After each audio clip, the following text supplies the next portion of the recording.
নমস্কার, নতুন একটা ভিডিওতে আবার আপনাদের স্বাগতম।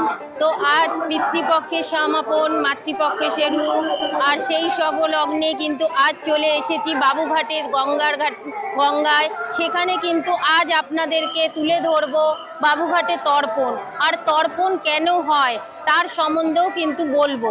তো চলুন ভিডিওটা দেখতে থাকুন।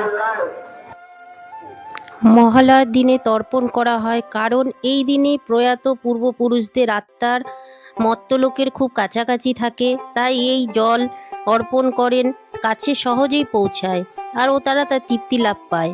মাধ্যমে পূর্বপুরুষদের আত্মার শান্তি কামনা করা হয়। মূলত এটি একটি কথিত আছে যে এদের আত্মার সম্পূর্ণ শান্তির জন্যে কিন্তু এই দিনই তর্পণ করা হয়। আর যেটা পুরাণ অনুযায়ী রয়েছে, পূর্বপুরুষের আত্মার কাছে পৌঁছানোর পুরাণ অনুযায়ী রয়েছে কিন্তু পিতৃপুরুষের 15 দিন ব্রহ্মার নির্দেশে পূর্বপুরুষের আত্মা মর্ত্যলোকের কাছাকাছি থাকে, তাই এই নির্দিষ্ট দিনে তর্পণ করলে তাদের উদ্দেশ্যে নিবেদিত জল, অন্ন এবং সামগ্রী সরাসরি তাদের কাছে পৌঁছে যায় আর তারা তৃপ্তিদান পায়। আত্মার শান্তি ও মুক্তিপ্রাপ্তর জন্য তর্পণ করা হয় এবং পূর্বপুরুষদের আত্মার তৃষ্ণা মেটায়। এতে কি হয়, শান্তি প্রদান হয় এবং আত্মারা শান্তি পায়, আমাদেরও সবার কিন্তু শান্তি কামনা হয়।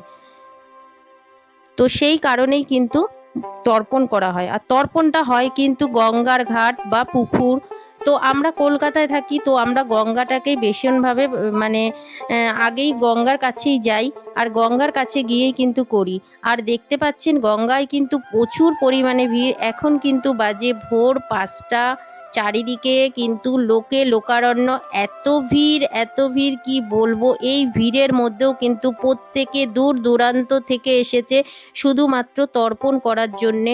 প্রত্যেকে কিন্তু গঙ্গায় স্নান করছেন এবং পিতৃপুরুষদেরকে জল অর্পণ করছেন, তিল দান করছেন, সমস্ত কিছু কিন্তু এই দিনে করেন। কিন্তু আমাদের এই দিনটাকে আমরা ভীষণভাবে বাঙালিরা উদযাপন করি। তো বুঝতেই পাচ্ছেন আপনারা ভিড়ের পরিমাণটা কীরকম রয়েছে। এত ভিড় যে আমার ভিডিও করতেও কিন্তু খুবভাবে কষ্ট হচ্ছে, তা সত্ত্বেও কিন্তু এই ভিড়ের মধ্যে অনেক কষ্ট করে তুলে ধরছি শুধুমাত্র এই ভিডিওটাকে আপনাদের সামনে তুলে ধরবো বলে, যে তর্পণের কি মহিমা আর তর্পণের দিনে মানুষ কতটা পরিমাণে এইখানে আসে আর কীভাবে এসে এই ভিড়টাকে ভিড়ের মধ্যেও কিন্তু কোনো কিছু বাধা মানে না, তাতেও কিন্তু তারা এখান থেকে চলে যায়।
যারা সফল হচ্ছেন তাদের আগে অনেক করে মোবাইল পাস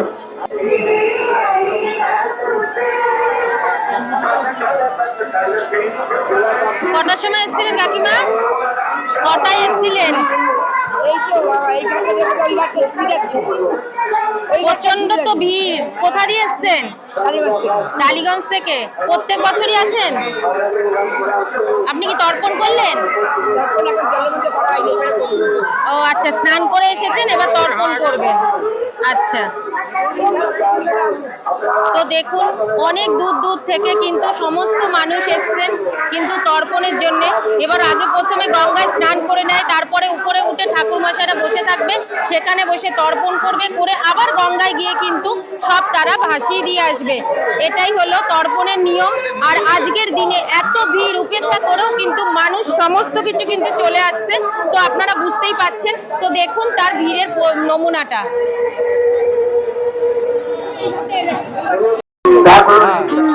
আপনারা ছেড়ে তর্পণ করবেন না। আজ থেকে আমরা কাজ শুরু করতে পারি। মেছাতা থেকে এসেছি, মেছাতা মেদিনীপুর।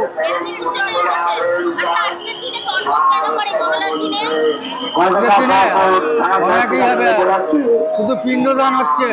যারা তর্পণ করতে এসেছেন তাদের অনুরোধ করে আমরা এসেছি কালকে রাত্রি 11টায়। হ্যাঁ, সারা রাত্রি আছি। হ্যাঁ হ্যাঁ, সন্ধ্যা 10টা থেকে আমাদের জল তর্পণ করেছিলাম, তারপরে আর হয়নি, শ্রাদ্ধ চলছে।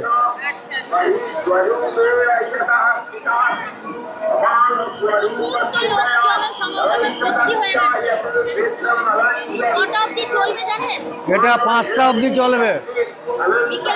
হ্যাঁ হ্যাঁ হ্যাঁ হ্যাঁ হ্যাঁ, ততক্ষণ। দেখুন এখানে কিন্তু ঠাকুরমশাইয়ের সাথে কথা বলে নিলাম। এখানে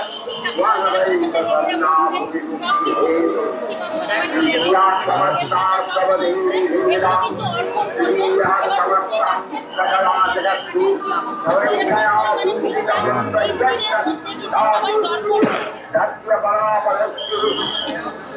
দেখুন চারিদিক দিয়ে কিন্তু মানুষের ঢল নেমেছে শুধুমাত্র তর্পণ করবে বলে।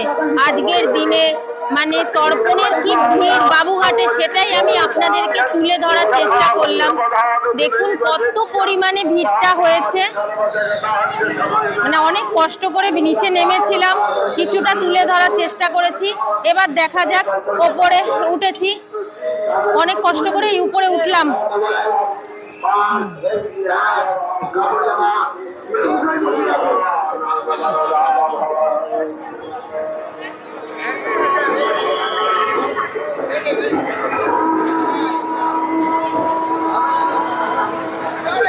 দেখুন এখানে আবার গঙ্গা মাটিগুলোকেও কিন্তু নিয়ে কি সুন্দর বিক্রি করছে। এই যে গঙ্গা মাটি তুলেছে, কারণ আজকে কিন্তু গঙ্গা মাটি, গঙ্গা জল সবকিছু কিন্তু লাগবে। আর যারা আসবে তর্পণ করতে তারা বাড়ির জন্য নিয়ে যাবে, যেহেতু আমাদের সামনে পুজো রয়েছে, দুর্গা পুজো, লক্ষ্মী পুজো, গঙ্গা মাটি তো দরকার, তো এই সময় একবারে তারা কিনে নিয়ে চলে যাবে।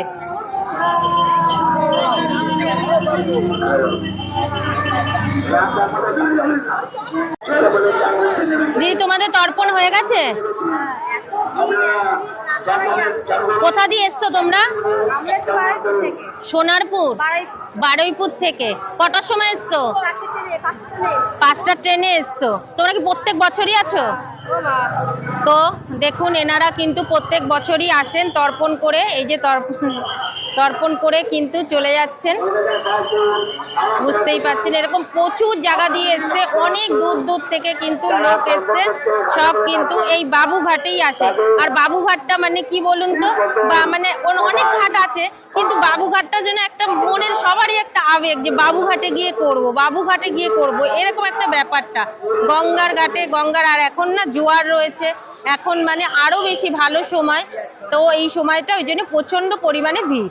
তো চলুন, আর এভাবে কিন্তু সব গঙ্গা থেকে স্নান করে উঠবে, উঠে এসে কিন্তু এরকম যত গরিব দুঃখীরা রয়েছে তাদেরকে দান করছে। বুঝতেই পাচ্ছেন এরা কিন্তু লাইন দিয়ে বসে রয়েছে, এদেরকে চাল ডাল সবকিছু দান করা এটা একটা শুভ বলে মানা হয়। তাই আজকের দিনে কিন্তু সব তর্পণ করে এখানে কিন্তু সব দিয়ে মানে সব চাল ডাল দান করা হবে।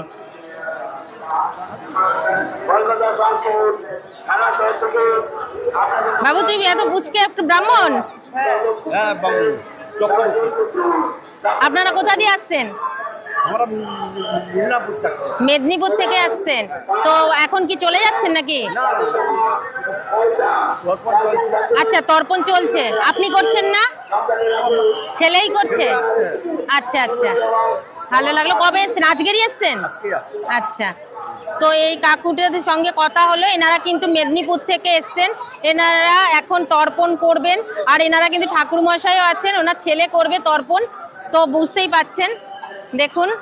ঠিক আছে কাকু, অসংখ্য ধন্যবাদ। তো আবারও বলছি, জীবন একটি যাত্রা, আর সেই যাত্রায় আজ আপনারা আমার সঙ্গী হয়ে আমার পাশে থাকবেন, আর এভাবেই আমাকে সাপোর্ট করে যাবেন। আর আপনাদের সাপোর্ট, আপনাদের আমার সঙ্গে থাকা, এটাই আমার কাছে কিন্তু অনেকটা প্রেরণা দেবে, যাতে আমি সামনের দিকে আরও এগিয়ে যেতে পারি, আপনাদের জন্য নতুন নতুন কিছু তুলে আনতে চেষ্টা করব। তো এই বলেই আজ আমি ভিডিওটাকে শেষ করছি। সুস্থ থাকবেন, ভালো থাকবেন। তর্পণের দিনে আজ পিতৃপুরুষদের নামে মানে তর্পণ যারা করছেন তাদেরকেও বলবো তাদের জন্য তর্পণটা সম্পূর্ণ হয়। সবাই ভালো থাকবেন, দেখা হচ্ছে নতুন একটা ভিডিওতে, ততক্ষণের জন্য টাটা।